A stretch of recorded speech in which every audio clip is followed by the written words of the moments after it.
Everyone welcome to GK hub. Okay అండి, రేపటి levels గురించి మనం డిస్కస్ చేసుకున్నట్లయితే 24,349 రెసిస్టెన్స్ అని మనం ప్రీవియస్గా మాట్లాడుకున్నాం. మార్కెట్ ఆల్మోస్ట్ ఈ వాల్యూ దగ్గరికి రీచ్ అయ్యి కంటిన్యూ ఇక్కడి నుంచి డౌన్ సైడ్కి ఫాల్ అయిందనమాట. సో ఆ ఫాల్ కూడా 23,883 రూపాయల వరకు ఉండొచ్చని మనం క్లియర్గా చేసుకున్నాం. ఎప్పుడైతే ఈ 9th క్లియర్గా ఎక్స్ప్లెయిన్ చేయడం జరిగింది, 23,883 ఎబోవ్ సస్టైన్ అయితే ఆల్మోస్ట్ 24,349 వరకు మార్కెట్ వెళ్ళే అవకాశాలు ఉందండి. సో అదేవిధంగా టార్గెట్ కంప్లీట్ చేయడం జరిగింది. బట్ ఇక్కడ టార్గెట్ కంప్లీట్ చేసినప్పటికీ ఈ పైన రెసిస్టెన్స్ని బ్రేక్అవుట్ ఇచ్చిందంటే market again continue upside rally అయ్యే అవకాశాలు ఎక్కువగా ఉండేవి. బట్ ఇక్కడ ఏమైందంటే ఆ రెసిస్టెన్స్ని బ్రేక్ అవ్వలేదు కాబట్టి మార్కెట్ డౌన్ సైడ్కి ఫాల్ అవ్వడం జరిగింది. ఎక్కడ మళ్ళీ మేజర్ సపోర్ట్ ఉందనుకుంటే 23,883 దగ్గర ఉంది కాబట్టి ఆటోమేటిక్గా మార్కెట్ ఆ యొక్క వాల్యూని ఈరోజు అయితే టచ్ చేయడం జరిగిందనమాట. ఓకేనండి, ఈరోజు మార్నింగ్ గురించి ఆల్మోస్ట్ మనం లైవ్లో ఉండడం జరిగింది.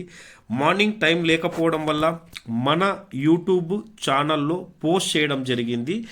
Market rising wedge pattern form అయింది అనేసి. ఈ రైజింగ్ వెడ్జ్ ప్యాటర్న్ గురించి తెలిసిన ప్రతి ఒక్కరికి చెప్పాల్సిన అవసరం లేదు. ఎప్పుడైతే ఆ రైజింగ్ వెడ్జ్ ప్యాటర్న్ యొక్క డౌన్ సైడ్ ఉన్నటువంటి ట్రెండ్ లైన్ని బ్రేక్ అవుతుందో అక్కడ మనకు ఒక మంచి ఆపర్చునిటీ బేరిష్ సైడ్కి దొరుకుతుంది అనేసి. సో ఆ యొక్క రైజింగ్ వెడ్జ్ ప్యాటర్న్ ఏంటి అనేసి ఇప్పుడు క్లియర్గా చూపిస్తాను. కొత్త వాళ్ళు లేదా బిగినర్స్కి అది యూజ్ అవుతుంది. సో ఇక్కడ చూడండి, ఒక లైన్ నేను అప్లై చేస్తున్నాను. దాని తర్వాత ఇలా ఈ లోస్ అన్నిటినీ కలుపుతూ ఉన్నప్పుడు ఇక్కడ మనకి ఏమవుతుంది, ఒక ప్యాటర్న్ అనేది ఫామ్ అవుతుంది. సో దీన్ని ఏమంటాం, రైజింగ్ వెడ్జ్ ప్యాటర్న్ అంటాం అనమాట. రైట్ అండి. సో దీన్ని rising wedge pattern name rising wedge, కానీ మార్కెట్ ఏమవుతుంది, ఫాల్ అవుతుంది. ఎప్పుడు ఫాల్ అవుతుందంటే ఈ యొక్క లోస్ కనిపిస్తున్నాయి కదా, ఇది ఫస్ట్ లో, సెకండ్ లో, ఈ యొక్క లోస్ని కలుపుతూ మనం ఏం చేసాము, ఒక ట్రెండ్ లైన్ అప్లై చేసాం. ఎప్పుడైతే ఈ లో డౌన్ సైడ్కి బ్రేక్ అయ్యి సస్టైన్ అవుతుందో, బాగా గమనించండి, దీన్ని రైజింగ్ వెడ్జ్ ప్యాటర్న్ అంటాము. ఈ ప్యాటర్న్ బేరిష్ ప్యాటర్న్ అనమాట. సో ఈ ప్యాటర్న్ గురించి తెలిసిన వ్యక్తికి మనం స్పెషల్గా ఎక్స్ప్లెయిన్ చేయాల్సిన అవసరం లేదు. అందుకే నేను పోస్ట్ చేయడం జరిగిందనమాట. మన యూట్యూబ్ ఛానల్లో టైం లేనందువల్ల ఇమేజ్ రూపంలో పోస్ట్ చేసాం మార్నింగ్ ఈ యొక్క వెడ్జ్ ప్యాటర్న్ గురించి. ఓకే అండి, ఎప్పుడైతే ఈ యొక్క వాల్యూ డౌన్ సైడ్కి బ్రేక్ అయిందో మార్కెట్ అనేది ఫాల్ అయింది.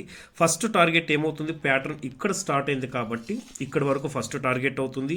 అగైన్ అక్కడ రెస్పెక్ట్ చేయకనట్లయితే కంటిన్యూ నెక్స్ట్ ఫాల్ ఎక్కడి దాకా ఉంది, 23,883. సో దీన్ని ఆల్రెడీ లాస్ట్ 2-3 డేస్ నుంచి ఈ సపోర్ట్ గురించి మనం డిస్కస్ చేసుకుంటున్నాం. సో ఈ విధంగా మార్కెట్లో మనకు ఇంపార్టెంట్ వాల్యూస్ కానీ, హారిజెంటల్ సపోర్ట్ అండ్ రెసిస్టెన్స్ కానీ, ప్యాటర్న్స్ గురించి కానీ, క్యాండిల్స్ గురించి కానీ తెలిసినప్పుడు ఆటోమేటిక్గా మనము రిస్క్ అనేది తక్కువగాను, రివార్డ్ అనేది ఎక్కువగా చూసే అవకాశాలు ఉంటుంది. Point number 1. Point number 2, unnecessary trades తీసుకోకోకుండా ప్యాటర్న్ బేస్ మీద ట్రేడ్ తీసుకోవడం వల్ల మీకు అనవసరమైన stop loss, multiple time trades చేయాల్సిన అవసరం ఉంటుంది అనమాట. సో ఈ విధంగా ప్యాటర్న్ ఇక్కడ దాకా కంటిన్యూ అయింది. అగైన్ మళ్ళీ ఇక్కడ ఇంకొక ప్యాటర్న్ ఫామ్ అయింది. ఏ విధంగా ఫామ్ అయిందంటే ఈ విధంగా ఇంకొక ప్యాటర్న్ మళ్ళీ అగైన్ ఇక్కడ ఫామ్ అయిందనమాట. ఓకేనండి. సో ఈ విధంగా ప్యాటర్న్స్ని ఫైండ్ అవుట్ చేయడం వెరీ వెరీ ఇంపార్టెంట్ అండి. సో ఇప్పుడు హారిజెంటల్ గాను అండ్ బేరిష్ ప్యాటర్న్ బేస్ మీద గాను ఏదైతే రెడ్ కలర్ బాక్స్ అని కనిపిస్తుంది, ఇదంతా ఏమవుతుంది, డౌన్ ట్రెండ్. సో 3 రకాలుగా మార్కెట్ని ఇక్కడే మనం ప్రిడిక్షన్ చేయడం జరిగింది. లైవ్లో కూడా కంటిన్యూ ఈ ప్యాటర్న్ అప్లై చేసి చూపించానండి. ఈరోజు మార్కెట్ ఈ ప్యాటర్న్లో ఉన్నంతసేపు కూడా బేరిష్గానే వెళ్తుందనేసి. నెక్స్ట్ ఇంకొక విధంగా ఎప్పుడైనా కానీ ఒక స్టాక్ కానీ లేదా ఒక ఇండెక్స్ని కానీ మల్టిపుల్ వేస్లో మీరు చూడగానే ప్రిడిక్షన్ చేయగలిగినప్పుడు చాలా మంచి సక్సెస్ రేట్ అనేది ఉంటుంది. ఇంకొక విధంగా ఈ యొక్క ప్యాటర్న్ ఎప్పుడండి 9వ తేదీ అప్లై చేశాను. ఎవరికైనా ఈ యొక్క వీడియో చూడకపోతే వెళ్ళి చూడండి. అప్పుడు ఏంటి, ప్యాటర్న్ ఈ విధంగా వెళ్తుంది, అది కూడా ఏంటి అప్ ట్రెండ్లో వెళ్తుందని క్లియర్గా మెన్షన్ చేయడం జరిగింది. సో ఈ ప్యాటర్న్ ఎప్పుడు బేరిష్ చూస్తామంటే ప్యాటర్న్ యొక్క లో బ్రేక్ అయినప్పుడు. సో అలా చూసుకున్నప్పటికీ కూడా ఈ ప్యాటర్న్ యొక్క లో ఎక్కడ బ్రేక్ అయింది, ఇక్కడ బ్రేక్ అయింది. సో ఇక్కడ బ్రేక్ అయితే ఫస్ట్ టార్గెట్ ఏంటి, ఖచ్చితంగా ఈ వాల్యూ మనకు ఫస్ట్ టార్గెట్ అనమాట. సో అలా చూసినప్పటికీ కూడా మీకు ఇక్కడ ఒక ఆపర్చునిటీ అనేది వచ్చిందనమాట. ఓకే, నెక్స్ట్ ఇంకొకటి ఏంటి, ట్రెండ్ లైన్ బేస్ మీద. ట్రెండ్ లైన్ బేస్ మీద ఏంటంటే మీకు రైజింగ్ వెడ్జ్ ప్యాటర్న్ గురించి తెలియకపోతే ట్రెండ్ లైన్ గురించి చాలాసార్లు మన యూట్యూబ్ ఛానల్లో ఎక్స్ప్లెయిన్ చేయడం జరిగింది. అండ్ ట్రెండ్ లైన్ అనేది వెరీ ఈజీ సబ్జెక్ట్ అంటూ ట్రెండ్ లైన్ ఇచ్చినంత ప్రాఫిట్ వేరే ఏ సబ్జెక్టు కూడా ఇవ్వదని మనం ఎక్స్ప్లెయిన్ చేసుకున్నాం. సో ట్రెండ్ లైన్ బేస్ మీద చూసినట్లయితే ఇక్కడి నుంచి ఇక్కడికి ఆల్మోస్ట్ మీకు ఒక మంచి ప్రాఫిట్ అనేది జనరేట్ చేయడం జరిగింది. ఓకే ఫ్రెండ్స్, మనం చేసిన వీడియో నచ్చినట్లయితే ఖచ్చితంగా లైక్ చేయండి, షేర్ చేయండి. కొత్త వాళ్ళు ఎవరైనా చూస్తున్నట్లయితే సబ్స్క్రైబ్ చేయండి. సో ఇప్పుడు ఆల్మోస్ట్ ఏం చేసామండి, ఇన్ని రకాలుగా డిస్కస్ చేసుకున్నాం. ఇప్పుడు మెయిన్ టాపిక్ ఏంటంటే candle stick pattern, single candle stick pattern base మీదకి వెళ్తాం. Single candle stick pattern base మీద చూసినట్లయితే ఆల్మోస్ట్ మనకు నిన్న ఒక షూటింగ్ స్టార్ ఫామ్ అయింది. బట్ ఆ షూటింగ్ స్టార్కి ఏంటంటే, షూటింగ్ స్టార్కి ఏమవుతుంది, విక్ అనేది కొంచెం చిన్నగా ఉంది. విక్ అనేది చాలా పొడవుగా ఉండిందంటే చాలా బాగుండేదండి. విక్ అనేది సారీ అండి, వన్ సెకండ్ ఓకే రైట్. విక్ అనేది కొంచెం ఇంకా కొద్దిగా పొడవుగా ఫామ్ అయింటే చాలా బాగుండేది. సో ఆ నిన్నటి క్లోజింగ్ని బేస్ చేసుకొని కూడా మీరు ఈరోజు సబ్జెక్ట్ని అర్థం చేసుకోవచ్చు. అంటే ఖచ్చితంగా అండి, నిన్నటి క్లోజింగ్ ఎక్కడైతే ఉందో ఆ క్యాండిల్ మొత్తానికి ఈ విధంగా ఒక బాక్స్ జోన్ని అప్లై చేయండి. ఆ క్యాండిల్ మొత్తానికి ఒక బాక్స్ జోన్ అప్లై చేయండి. ఎప్పుడైతే మార్కెట్ నిన్నటి క్లోజింగ్ క్యాండిల్కి బిలో సస్టైన్ అవుతుందా, లేదా నిన్నటి క్లోజింగ్ క్యాండిల్కి ఎబో సస్టైన్ అవుతుందా, లేదా ఆ క్యాండిల్ యొక్క రేంజ్లో ఉందా అనే విషయాన్ని గమనించండి. సో ఇది ఫ్లాట్ ఓపెన్ అయినప్పుడు ఇది ఎక్కువగా మీకు వర్క్ అవుతుంది. గ్యాప్ అప్ గ్యాప్ డౌన్లో ఈ యొక్క సబ్జెక్ట్ మీకు అంతగా వర్క్ అవ్వకపోవచ్చు. ఓకే ఫ్రెండ్స్,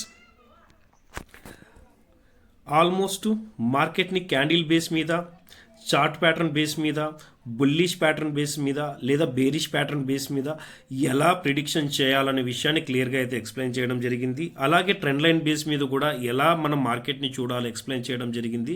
అంతేకాకుండా సపోర్ట్ అండ్ రెసిస్టెన్స్, ఏది హారిజెంటల్గా సపోర్ట్ అండ్ రెసిస్టెన్స్ బేస్ మీద కూడా ఎక్స్ప్లెయిన్ చేయడం జరిగింది.